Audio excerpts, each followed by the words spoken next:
Donc un grand plaisir de terminer la journée avec cet exposé From AI to Computational Social Choice. Okay, thanks a lot, Alberto, and thanks for the invitation. I love pluridisciplinarity, so interdisciplinarity. So I'm really pleased to be here. So I hope that the other ones are going to join from outside. Okay. I'm going to. So I have a background in computer science, a little bit of mathematics, and a little bit of economics. So it's a mixture between the three. And I would say I also come from engineering. So the talk will also have an engineering flavor. Okay, so again, social choice theory, so you know what that is. But still, I mean, because it's the end of the day, maybe it's, let me show a few slides about some instances of social choice problems. So you know that social choice is the science of designing and analyzing mechanisms for collective decision making. So here is here is an instance which you have heard about, I hope. Okay? Here is another instance. I mean, with a stake that is maybe lower than the previous one. Okay? So I don't need to explain. Here is another example. I mean, who knows what that is? Yes. Yes, 12 agreement. Okay, okay. So that's again a collective decision-making problem. Maybe there is a significant difference between this one and the other two. I mean, can anybody say? I mean, not about the techniques that would be used, but about the kind of information that is going to be aggregated. Is there a difference between this one and the other two? Who has an idea? Maybe there could be many differences, but a key difference about the kind of information, the nature of the information that we deal with. Yes, yes, elections are about preferences. Yeah. Not only elections, but yeah, many problems in social choice are about aggregating preferences. And this is not about aggregating preferences. This is about aggregating opinions, beliefs, yeah, about the ground truth. Yeah. And this is important because, I mean, for instance, strategic issues are crucial in aggregating preferences. They are, for instance, less crucial in aggregating beliefs, and there are many other differences. Yeah. Okay, so a very rough history of social choice. I mean, in social choice in 1 minute. Yeah.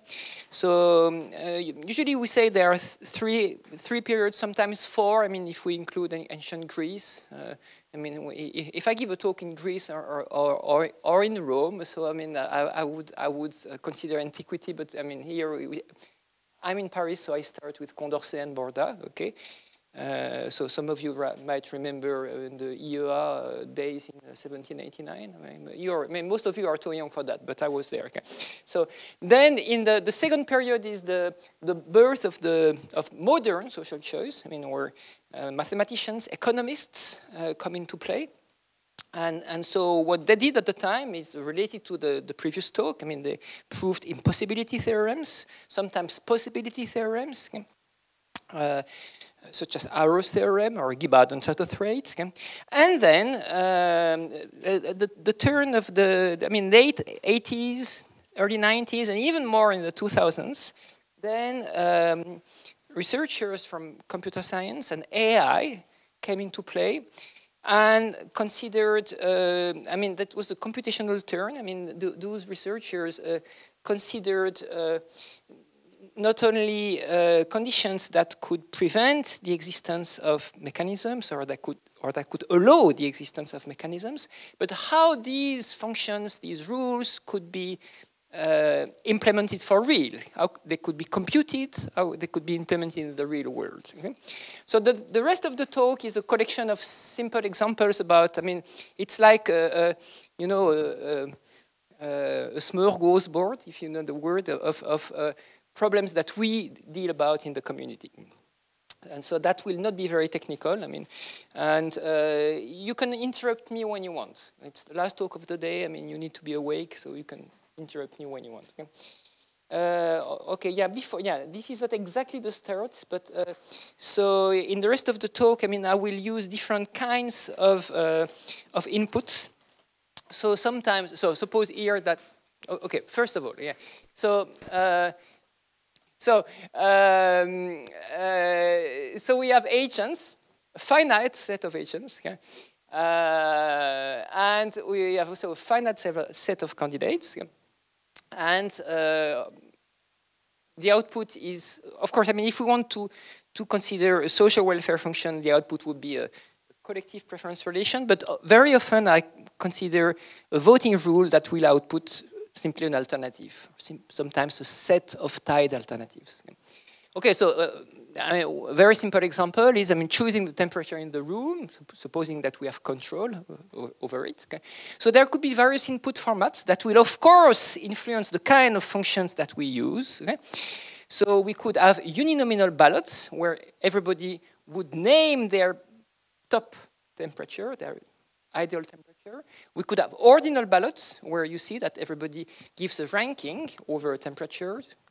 Of course, I mean, these rankings are not arbitrary. You see that they satisfy a property that is called single-peakedness for those you know. I mean, for instance, I mean, it would be strange to have someone who prefers 17, then 20, then 18. Okay, you see what I mean? That it could be approvers. So approvers means that any voter will be asked to say for which I mean, which of the candidates, which of the alternatives she approves and which she doesn't. And also evaluations. You could specify a numerical evaluation for each of the candidates. Okay? So depending on which input we have, we will have different kinds of methods. Okay? Now, AI and computer science and social choice. Okay? So initially, computer scientists helped solving computationally hard problems that stemmed from social choice. Yeah? But then, after 10, 20 years, I mean, it became something else. I mean, the AI and computer science communities contributed to reshape social choice. So not only by using new techniques, but also by launching new paradigms and by focusing on new objects of study and new applications. Okay, so and my talk will be more on these two and not much on new techniques, which you probably don't care much about. Okay? So this talk will be a quick guided tour of computational social choice via a non-exhaustive, unbiased, I mean, towards the problems I like, selection of problems. Yeah. Okay, so topic number one, there will be, I think, 10 topics, but depending on the time that I have, I mean, there will be a few topics I won't talk about. Okay? So again, remember, you can interrupt me when you want. Okay? So, who has heard about liquid democracy? Ariana, don't answer. Okay, okay. Who else has heard about liquid democracy? Okay, okay. So, of course, I mean, you know the two extremes that are here, representative democracy, where citizens choose their delegates, like members of parliaments, for instance, and direct democracy, where citizens vote directly over issues, like in referenda. And so liquid or fluid democracy is a continuum between these two extremes, okay? So citizens can choose either to vote on an issue, like in direct democracy, or to delegate their vote to someone else, as in representative democracy. So it's much more flexible. Yeah? First example, so committee election. The question is, who should be elected at the new steering board? Okay. So then you ask voters, I mean, do you want to vote yourself or delegate your vote to a trusted peer? So maybe you don't want to devote too much energy thinking about the candidates, looking at their programs. Okay. So maybe I'm going to delegate my vote to someone who knows better. Okay. So in that case, this is about aggregating preferences, as in elections. Okay? There is no ground truth. This is classical social choice, preference aggregation. Okay? Another question now where we don't aggregate preferences but beliefs, which is called epistemic social choice. Okay, so 2 examples. I mean, first example, questions about English. You say idioms or idioms? Idioms. Okay, so you know, I mean, before being asked the question, you know that the question will be about English idioms. Okay. And then I ask you, do you want to vote yourself or delegate to a peer, okay? A trusted peer. So maybe I would delegate to this man, who's, I believe, much more competent for me about English idioms. Maybe not about everything, but about English idioms for sure, okay?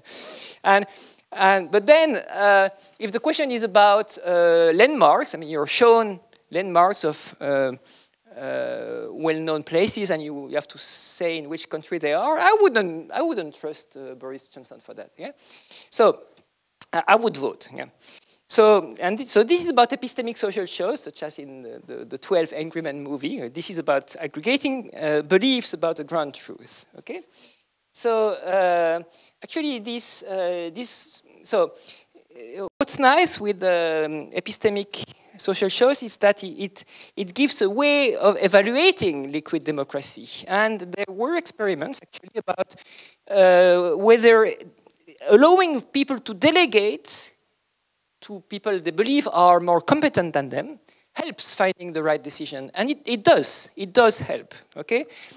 So here are experiments done by Manon Revel at MIT.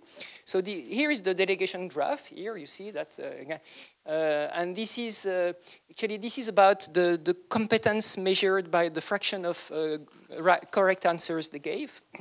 So you see that people tend to delegate to someone more competent than them. Not always, actually. Because also we also ask people who delegate to give answers. I mean, to measure whether people tend to delegate to more competent people. And here's the outcome when you aggregate the votes weighted by the number of delegations that you get. You see that using liquid democracy, you get a better outcome. You get more. You have more chances to get a right answer. Okay? More accurate answer. Okay? But then, I mean, there are also algorithmic problems with liquid democracy. So look at these 2 examples, okay? So here you have 4 voters, okay? And here you have, so A and B delegate to C, C delegates to D, and D abstains, okay? So you see, first, I mean, in liquid democracy, I should have said that, but you have transitivity. If A delegates to C and C delegates to D, then by transitivity, A delegates to D, but then, I mean, everybody's vote is lost because D abstains, okay? So that's not good, okay? So we have to find something. And also there is another issue here, okay? E delegates to H, delegates to F, delegates to E. There is a cycle, okay? So what do we do with that, okay? And also you see that H may also delegate to G. So I'm going to explain in a few seconds what it means to delegate to two agents, okay? But then it's okay because G delegates to herself. Yeah. G votes, so that's okay. So a way of solving these two issues, I mean cycles and delegations that lead nowhere, is to allow for ranked delegations, okay? For instance, you can say A delegates to B and B delegates to C, but B is also willing to delegate to G if delegating to C leads nowhere. And similarly here, okay? So using these, so these ranked delegations means preferences about whom you delegate to, okay? But of course, it leads to non-trivial problems. I mean, is it, for instance, is it better to delegate here? I mean, to take for F to take the second preferred delegation. I mean, to H, who actually prefers to delegate to G, but also, the second choice would vote? Or is it better to take a longer path that leads for sure to an answer? I mean, these are tricky questions, which actually Ariana here has worked on that. But these tricky questions are not being solved yet. I mean, it's still a very hot topic about, knowing what to do in such cases. Okay, so that was about liquid democracy. Questions about that, or should I continue? Okay, I continue. So let's stay in epistemic voting, so aggregating beliefs, and let me say a few words about why and how it applies to crowdsourcing. Okay, so epistemic social choice, once again, so there is a ground truth to be uncovered. Okay, so we are asking questions about the real world, and we want to infer, to aggregate beliefs about this real world, actual world. Votes are a noisy report about the ground truth, about the real world. Okay? And voting rules are usually seen as maximum likelihood estimators. Okay? Actually, this trend started right with Condorcet, okay, in 1785. With the Condorcet jury theorem, which I won't talk about. Okay? And it's also highly related to statistical machine learning, which is an extremely hot topic now, as you know. Okay? So let me give an example of what we can do with epistemic voting. So instead of just asking, so we could ask, of course, people to give a ranking over alternatives. Which one do you believe is most plausible, and which one is the second most plausible? Okay. But sometimes, for actually at least two reasons, it might be better to ask them to report simply approvals. Okay, so here are so for instance, suppose that the question is, I show you this picture, and the question is, in which of the 20 districts, arrondissements of Paris, was this picture taken? Okay, so ranking the 20 districts will be quite difficult and long, but it makes more sense to allow people to say, I believe it's in this one or that one or that one, okay? And actually, it's quite convenient because look at that. Okay, suppose that the answer are this. Okay, so I consider only the district 12 to 20. Okay, so you see what can we say intuitively about that? So you know what that means. What that means. Anne says that she believes it's 18 and that's it. Okay, nothing else. And Bob says he believes it's 14 or 16 or 19 and 20 and so on. Okay. What can we say about Eva, for instance? Eva, she sees almost everything's possible. So what can we infer about Eva? She's not sure, but she's not very competent. Okay, she considers that almost everything is possible, so she has no idea. Probably she doesn't live in Paris. Okay? And so what can we say about Anne and about Fred? They're very sure. Okay, they give only one possibility each. So they believe they know. Okay, so we can't say that they know because knowing means that the beliefs are true. Okay, and at least one of them has a wrong belief, but at least they're very confident. But which of both do we want to trust more than the other? What do you think? Anne or Fred, or no one, or we don't know? What do you think? Yes, Anne, why? Sorry? Exactly, okay, because Fred, he is giving an answer that he is voting for 12, no one else votes for 12. So it's likely that Fred is just pretending he knows and he doesn't, okay?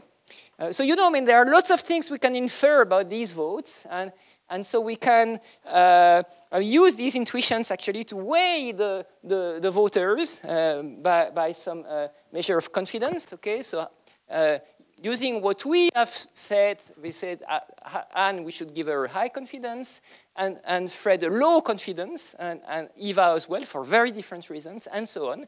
And we would probably aggregate. You see that 18 has here 4 approvals. But 19 has 4 approvals as well, but 18 is approved by someone with a high expertise, presumed expertise, and one with a rather good expertise too. Okay, so we should, using this intuition, we should prefer 18 to 19, and this is actually the correct answer. So and this has been tested on huge data sets, and this works well. This was also applied to aggregating linguistic annotations. Yeah. Yes?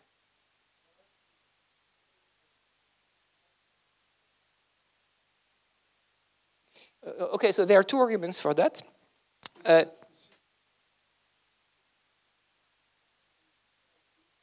Exactly, but we have no way to know. This we have absolutely no way to know if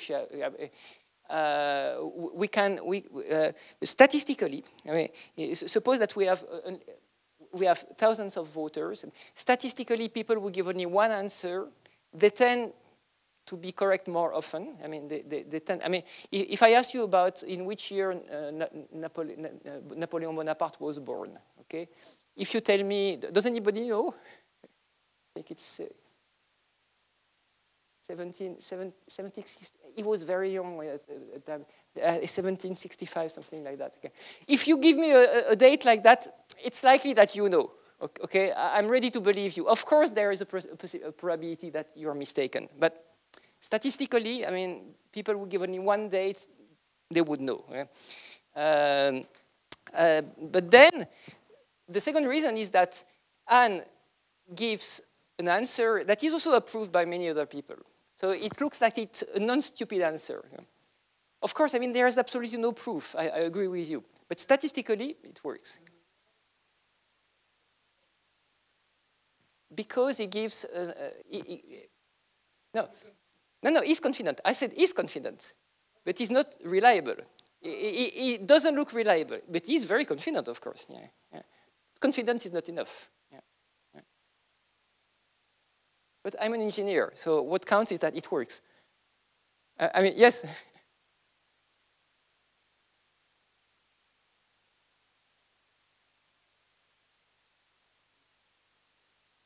More likely. Statistically, yeah. Yes, of course. Mm. Yeah, for sure. I totally agree with you. Yeah. But for that, I mean, no. For that, we did that. I mean, I had a PhD student who did that on a few. He reused data sets about detecting languages. I mean, in which you can hear language, some text and spoken text, and you have to identify the language. There was also labeling pictures of soccer matches and things like that, and it works. Yeah. But of course, I'm pretty sure that you can find domains where it won't work. Yeah. Okay, next topic. The topics are rather disconnected. Yeah. Next topic, this would be very quick, iterated voting. So, plurality, I have to explain what plurality is. Plurality is the extremely simple voting rule. I mean, the simplest rule, maybe after dictatorship, where everybody just names one candidate, and the candidate with the highest count, the highest number of votes wins. This is the voting rule that is used, for instance, for electing members of parliament in Britain, in the UK. So, suppose we have 11 voters, okay? So the first four say, I prefer A, then B, then C, then D, and E, and so on, okay? So if we use plurality, okay, and if the voters actually vote sincerely, so these four, they would vote for A, and these three for E, and so on, so the winner would be A. Of course, you could, someone who's a specialist of strategy and manipulation in voting would say, yeah, but they're going to manipulate, maybe. Yeah, but in order to manipulate, so there are two things. First, I mean, so everybody knows what manipulating in voting means? Okay. If you don't know, you're going to see very quickly. So, manipulating assumes that you know about voters' preferences. You know at least something. And this is not necessarily the case initially. But if I tell you now, well, look, I mean, if we stop the vote here, the winner is A because A has 4 votes, and E, and so I make this public. I make public the count. I mean, the count of votes. I mean, I am not saying who is voting for A and who is voting for E and so on. I am telling everyone A has 4 votes and E has 3 votes and so on. Okay, this is made public. So you're going to ask me, why are you making that public? You give people the possibility to manipulate. And perhaps they would have been unable to manipulate before because they didn't have this information. I say, yes, but why should manipulation be always something negative? It could be also positive, because maybe if you use a voting rule that is too simple and that sometimes give a very bad outcome, actually A is not a very good outcome here, you see. I mean, there are so many people who hate A. So if you manipulate, I mean, so maybe these 2 voters, you know, I mean, they voted for C, but they can observe that C is far from winning. So maybe they're going to switch to E, because if they switch to E, I mean, E is closer to beating A than C. So maybe they want to switch to E. And if they switch to E, then the current winner is E, but we're not stopping here. Then, seeing that the current winner is E, then, well, these 4, so they don't want E, they hate E, so they are going now to vote for B, because, I mean, A, they understand that A will not win anymore, so now they would vote for B. And once we are here, so we continue, but it looks like it won't change, okay? Yes?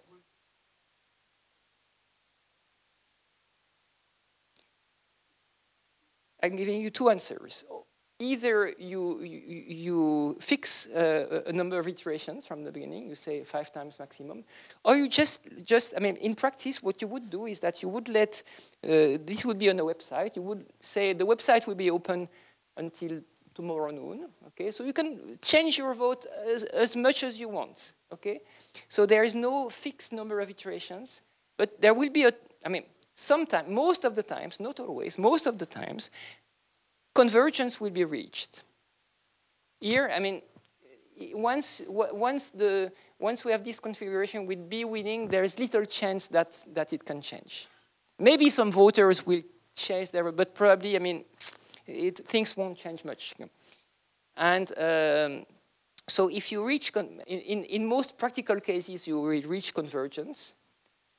And then we get an outcome which is, in many cases, not always, in many cases, better than the sincere outcome that, I mean, if you compare here B and the initial outcome A, I mean, there are many reasons to prefer B, right? Yes?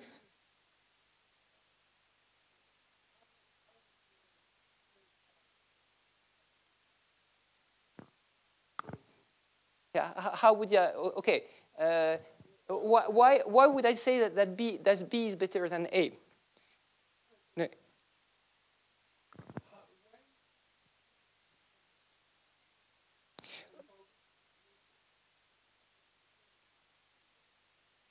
Okay, suppose you want to decide where we're going to have dinner tonight, okay? And there are 5 different restaurants, okay? There are, I mean, 4 of you love burgers, okay? They love burgers, you know, this with the or steak tartare, or, you know, this raw beef meat, okay? There are always a fraction of people who love that. I hate that, and most people, I mean, many people don't like that, okay? So the winner initially would be A, the burger, okay? But then, I mean, if you let people if you give people a chance to coordinate, you give people the opportunity to coordinate. To coordinate implicitly, to coordinate without communication. Yeah.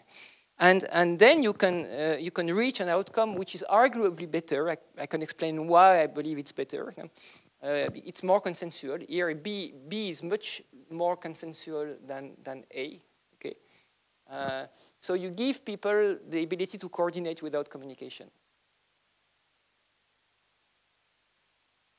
But I mean, I don't work on that, so you can. I mean,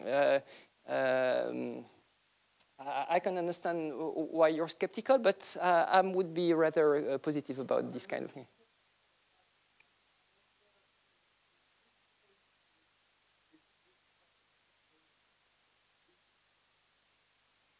in cases where it improves social welfare.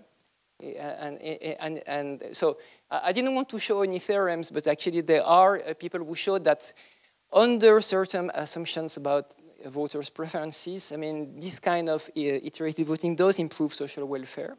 So it leads to a socially better outcome. So I mean, this example is not an exception. I mean, it's something typical. It converges to something more consensual. Yeah, exactly. Yeah. For instance, if you have a Condorcet winner, the probability of obtaining a Condorcet winner after convergence is much higher than initially, for instance. Yeah. So, which is another, I mean, so yeah, another argument towards using this kind of thing.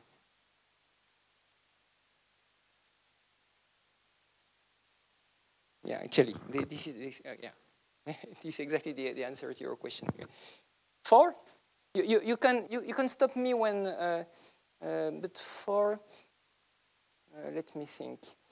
Maybe I will skip 4 for now, but I can come back because it's a little bit long. So, but if you're interested in participatory budgeting, I can come back on it. I will talk a little bit about participatory budgeting anyway here. Okay. Or no, maybe let me change I'll change my mind. Let me talk about participatory budgeting. So, who has heard about participatory budgeting? Okay, who lives in Paris? Among those who live in Paris, who has ever voted for the budget participatif de la ville de Paris? Okay, so participatory budgeting is the following collective decision-making problem. You have a set of projects, candidate projects, which are usually suggested by citizens. Okay? Each of these has a cost. Okay, there's a maximal budget for, I mean, to be spent over these projects. So we cannot fund all projects. Okay, and voters vote on projects. Yeah. And the goal is to select a set of projects to be funded. Okay? But I mean, how are going voters to vote on projects, and how are we going to select projects? Okay? So this was Paris actually until, I mean, they changed a little bit the system, but this was Paris until 2020, I think, or 2021. So they used approval voting. Approval voting is actually used in most cities who have participatory budgeting. So in Paris until 2020, each citizen could vote for at most 4 projects of their arrondissement, district, and at most 4 projects concerning all of Paris, because there were 21 sets of projects. I mean, all of Paris and then the 20 districts. And so the way they did is the way that is used in most cities that have a participatory budgeting process. So each district has its maximal budget, and then you rank projects by the number of votes, okay? And given that each voter has 4 votes, yeah? And then you take them in that list by decreasing order of votes, and you decide to fund the project, provided that it does not exceed the budget. So here, so suppose, I mean, you start with this project. Is the budget exceeded? No. Okay, so you take it, then you take it, then you take it, and then maybe you will find that taking this one would go over the budget, so you would stop. Yes? Yes? Yes. Yes, it's important. They do. So, is it good? Is it a good output? Well, maybe not. Yeah. So let me give a stylized example. I mean, to show you why it's not good. Okay. And I will come back to the 4e arrondissement in 2018 afterwards. Okay. So suppose that we have only 100 voters here and 4 possible projects, and the costs are here, and so you see, I mean, you have 17 voters who vote for A and B and so on, okay? So if we order the projects by number of votes, we get 51 for A and 50 for B, 50 for 49, the costs are here. So if you use this greedy method, then you would start by A, the maximal budget is 60, so you A is within budget, you take it. And then you cannot take any other project. Okay, so you take only A. Is it good? Can't you do better? Here, can't you do better than that? Of course you can do better. Okay? If you take B, C, D, okay, it's much better for many reasons. I mean, you have more projects. You satisfy more voters because for any of these voters, there is at least one project that they like which is funded. While if you take A, I mean, half of the voters, they are not satisfied. Okay? So this is already a difference between the greedy algorithm versus the global mechanism, where you have to find a selection of projects that maximizes the sum of scores, where the score of a project is the number of voters who vote for it. This is, in computer science, this is called the knapsack problem. It's an NP-hard problem, but that's fine. I mean, some NP-hard problems are not so difficult to solve, including this one. The global algorithm on this example would actually fund all projects except this one. You see, this one is very expensive, okay? And so, and it would be more fair also to the people, okay? Is it good, I mean, this global algorithm? Well, it looks better than the greedy one, okay? Here is another example. It's the 18th district in 2018. So you see the difference between the greedy and the global. I mean, the global tends to fund more projects and also including cheaper projects. Okay? But it's not perfect either, the global one, because you see, so these are actually, so the implemented outcome was this one, because Paris was using this is greedy, I mean, method descendant here. Okay? But the global is not perfect either, because you see, I mean, 53% of the budget would go to two projects that are very similar. They are concerned with the same sports center.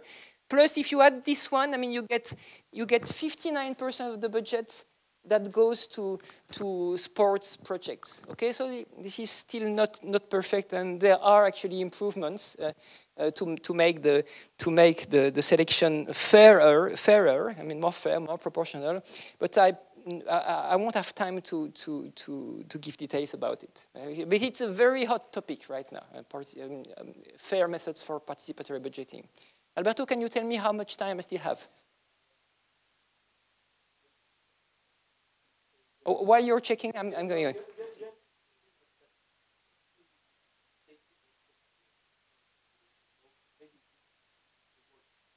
Okay, so 5.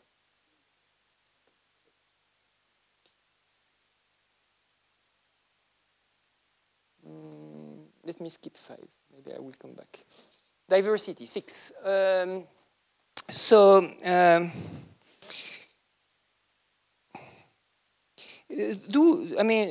Those of you who are academics working in a French department, in French research department, probably they were members of comité de sélection, right? Who was ever a member of a comité de sélection? Okay. So you know, when you make up a comité de sélection, a hiring committee, you have lots of constraints. I mean, you have to find this number of people. There are cardinality constraints, but you must have an equilibrium between junior and senior. You must have an equilibrium between men and women, between local and non-local. Plus, if you have several groups who are concerned, I mean, you must have a topic-wise equilibrium. It's very hard, okay? And so this is the problem of a multi-winner election. So it's not an election here. I mean, it will become an election later in the slides. But so far, there is no election because there are no votes. Okay, it's a selection of a group of people, of a committee, given some diversity constraints. Okay. So constraint could be thought either as a target that we should try to, I mean, these proportions can be considered as a target that is ideal and then we should get as close as possible, or we can also consider them as constraints. So I will do both. So first, let's consider that as a target. Yeah? So we try to get as close as possible to these target proportions. And these are the candidates. We have a database of candidates, and each candidates come with three values for each of the features. Okay? So here we have a woman in area 1, junior, and so on. Okay? So here, I mean, if we take, and we want 4 members. Okay, if we take C2, C3, C6, C7, it's okay for the gender equilibrium and the area representation, but it's not okay for the junior and senior target representation. But this is the best we can do. I mean, it's not possible to do better given this database and these target proportions. Yeah. Or we can consider them as constraints. So in that case, we will be even intervals for the parameters, which is exactly what we do for committed selection. We have intervals. For instance, for male and female, it will be between 40 and 60 for each. And so then,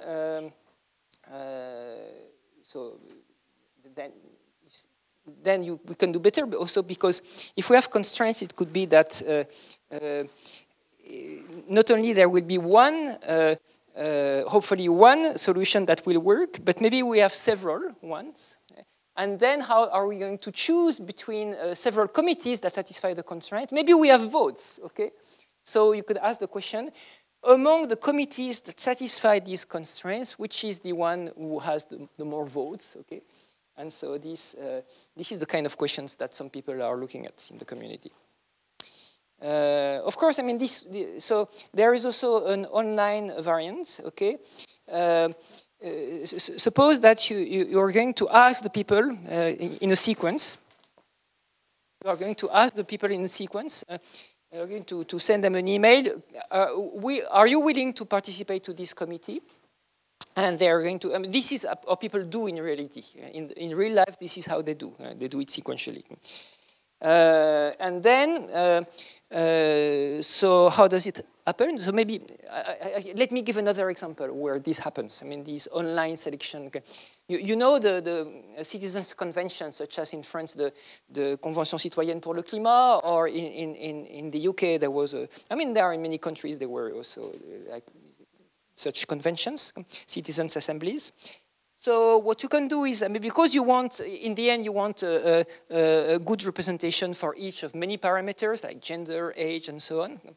So initially, you contact people by phone, for instance, and the first ones you would take them in any case. But after some time, you're, I have I have significantly more young and educated people and living in Paris, so you're going to exclude the new ones that even if the constraints, even if the quota for Paris and for educated people is not reached, you're going to exclude them more often. Okay, so to maximize the chance of getting to a perfect committee sooner. Okay, so maybe the first one you selected in any case, but then the second one, I mean, you know, we have a senior already, we have someone in area 3 already. So even though the second candidate would be good for gender representation, it would not be good for the other two parameters, so that's not good. So the third one, we're going to maybe to take him, even if it's not good for gender representation, and so on, okay? And so depending whether we have a probability distribution that we know on the arrivals of candidates or not, I mean, we have one kind of methods or another, yeah, which I won't talk about. So that was 6. I hesitate.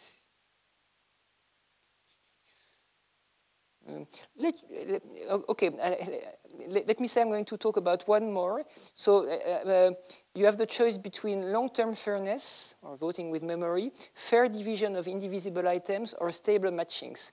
Who votes for long-term fairness? Okay, who votes for fair division? No, it's cake cutting would be for divisible goods, and this is about indivisible goods. And who votes for stable matchings? Okay, stable matchings. Okay.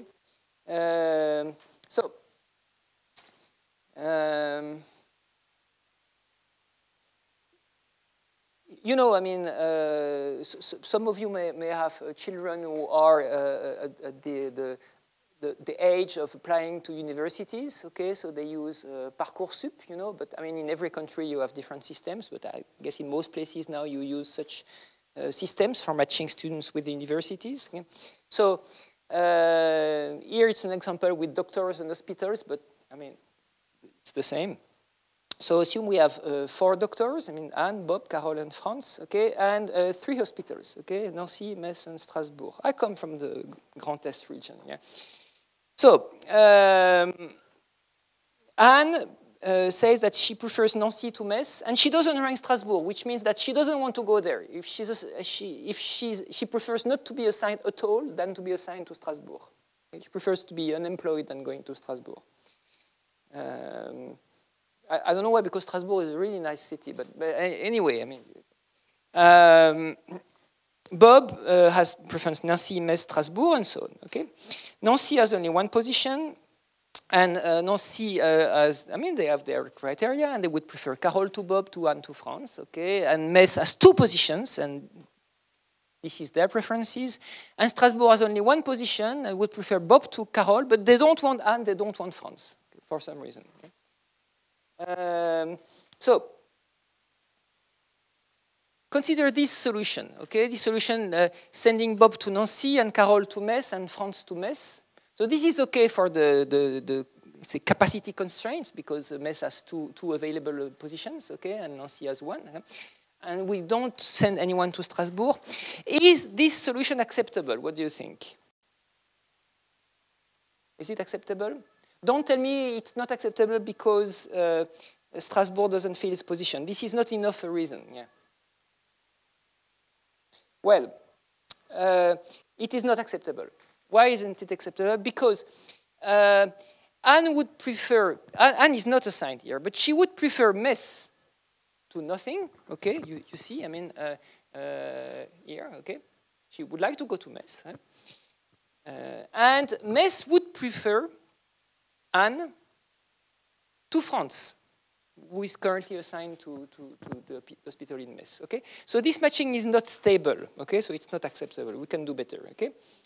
Question, is there a stable matching? What do you think? Who thinks there is a stable matching here? Well, you should say yes, because there is always a stable matching, okay? There is always a stable matching, okay? So here is one. You see it's not complete. I mean, there is still nobody in Strasbourg. Okay?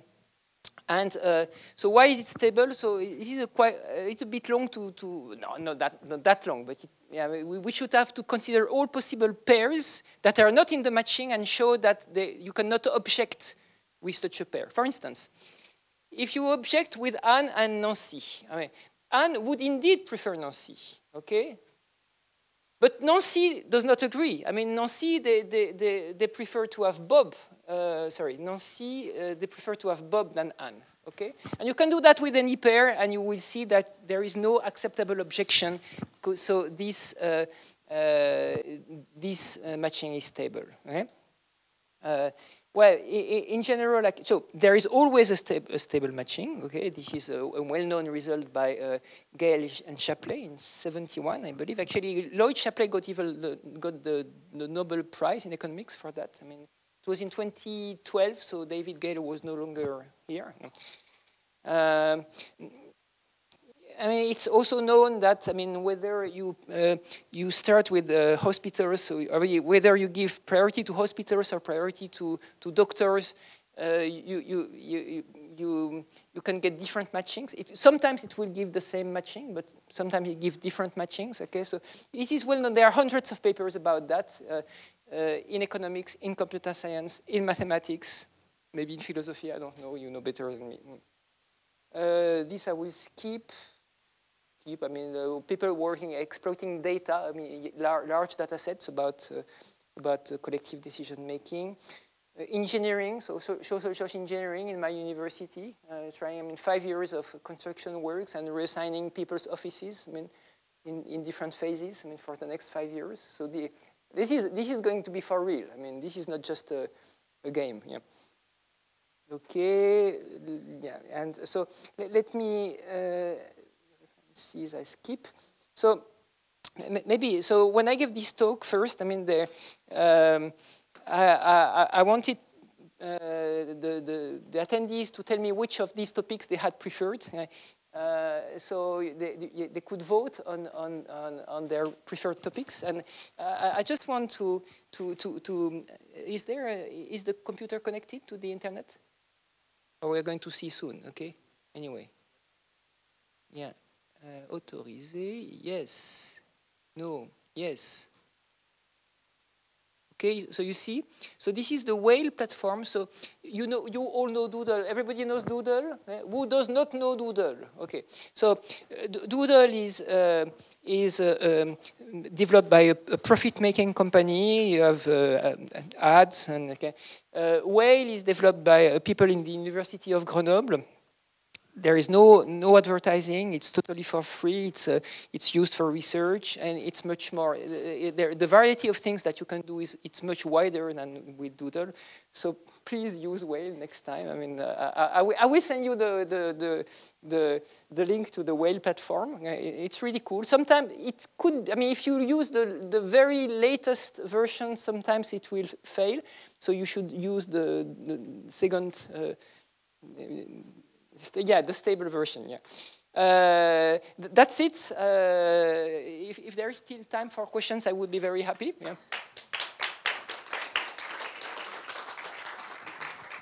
Yes, I think there is still some time. So, Walter. Great, so thank you very much. I learned a lot very quickly about subjects that are on the sort of cusp of my interest in complexity theory. So with regard to participatory budgeting, which I take it was the first three examples, liquid democracy, epistemic voting, and iterated voting. In a way, I take it you were positive about as good social mechanisms for various reasons. But then we get to participatory budgeting, and it ends up being bad, but it ends up being bad to a reason that's certainly familiar to a complexity theorist, because it seems that then what the Marie is asking us to do is essentially solve the knapsack problem. Okay, that's enough of a, but question, is there a way of setting up incentives so that people converge on an efficient approximation algorithm? Okay, so let me, because, I mean, I didn't have much time, so, I mean, I couldn't go until the end. So there would be two important criteria for having I would say three important criteria for having a good participatory budgeting mechanism. First, good axiomatic properties, such as being fair to the voters, okay? So proportionality, for instance, okay?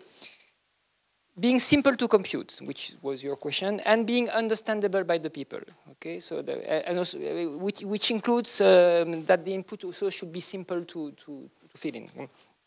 And so the question is are there rules that satisfy these three positive properties? The answer is yes. Yes, but I didn't have time to. Yeah, but actually there is a rule that does everything. It was found in 2021 by two researchers, one of which works in my lab. It's called the method of equal shares, and Skovron and Peters. Yeah. But still, I mean, if you have to I mean, if one of the three properties has to be given up, I would give up polynomial computability. I prefer to have an NP-hard method that has good properties and that is simple to understand, even if it's NP-hard, because I can approximate it. Yeah. Is there any other question? Or Walter, you will. Yeah. I just learn about epistemic voting, and it's fascinating. I take it this is the kind of thing that has actually been tried out as some kind of decision or detection mechanism, like for, I mean, the where was this picture taken? Oh, it turns out to be taken from Montmartre, and we should believe Fred. That actually could be trialed. But then my question is, if it actually does work in the field, how sensitive is it to the payoff parameters? there is not always a payoff in the sense that, I mean, in Amazon, you know Amazon Mechanical Turk, okay? Who knows? Who doesn't know Amazon Mechanical Turk? Okay, who knows Amazon Mechanical Turk? Okay, so you know it's like you can volunteer to do simple tasks on the internet. Okay? You are paid indeed, but you are paid independently of the answer you are giving. Okay, so it's not an incentive to be. Okay? You can, but on some other experiments, especially if you do lab experiments, indeed you can pay people. What they're paid varies according to what they answer. So for this approval voting scheme, so there was one experiment in the US that indeed paid voters. So they had, so you had a reward for finding the right answer, and you have a penalty that increases with the number of answers that you give. Baptiste.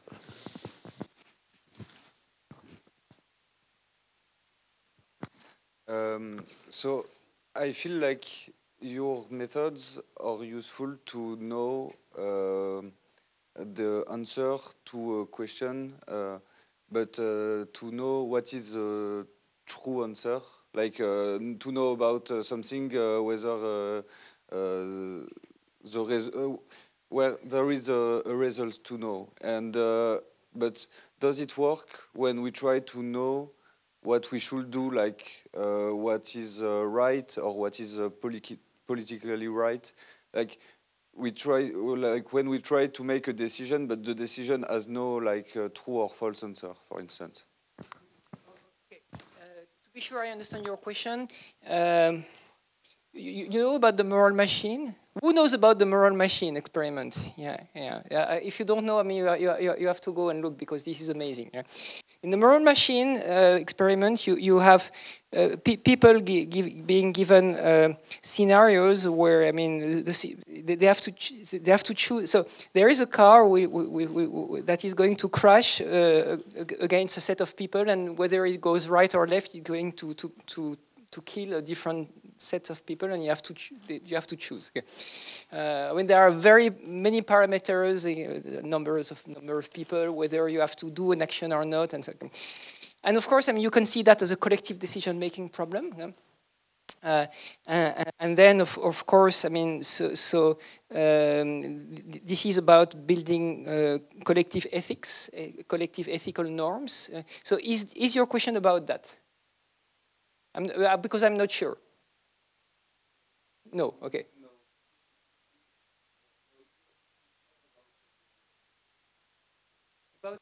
About politics, like for instance, how should we address this problem in the world, or should we implement this solution or this solution? It's not necessarily about ethics. Okay, for instance, suppose that we're debating about methods for fighting climate change. Okay, so there will be questions such as, should we have a carbon tax? How much? Are these the kind of questions that you have in mind? Okay. But,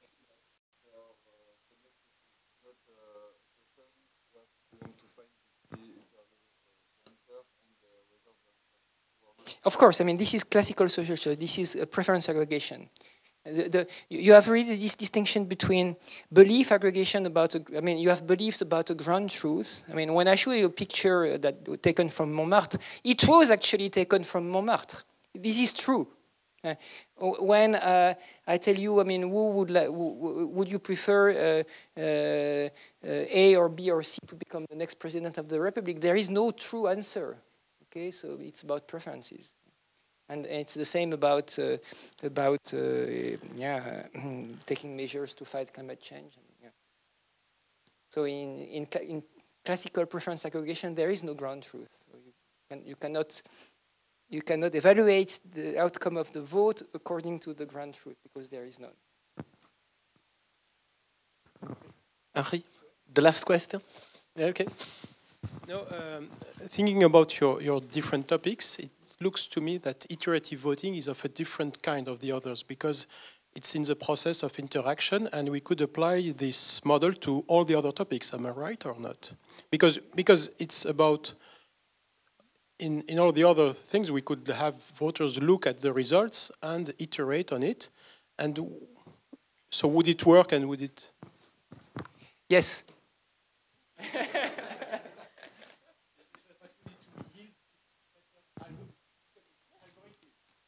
Yeah, I'm not saying that there were studies for each. I mean, for iterative voting for each of these problems, but there was some work on multiple referenda. For instance, I mean, we have to give yes/no answers on multiple questions that are interrelated, and it gives also good results. Yeah.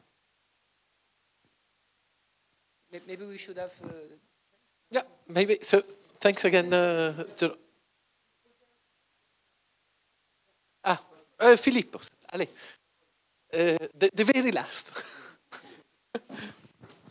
Okay, thank you very much for this extremely interesting talk. So I got very interested in the iterated voting as well, but I'm not sure I was able to absorb everything. So I have a question. Maybe it's silly, so please correct me if it's wrong. But so you have convergence, because in this case that you showed us, we have ordering of preferences, right? Now I was wondering, if we didn't have ordering, could we see iterated voting as another case of some political systems like in Israel, where we have a simple analogy, I don't know what it's called in English exactly, where they are not able to have a stable government and they go again and again and again to elections? Could we say that this could be a case of iterated voting and it will be convergent? So it is not silly at all. Yeah. So this is a very different kind of indeed dynamic collective decision making process. This is about forming coalitions. Okay. So the problem you are mentioning is that first, I mean, in Israel you elect the parliament, the Knesset, using a purely proportional representation system without threshold. I mean, this is the purest proportional representation. Also in the Netherlands, for instance. Okay. And then parties have to interact with each other to find a coalition, a governing coalition.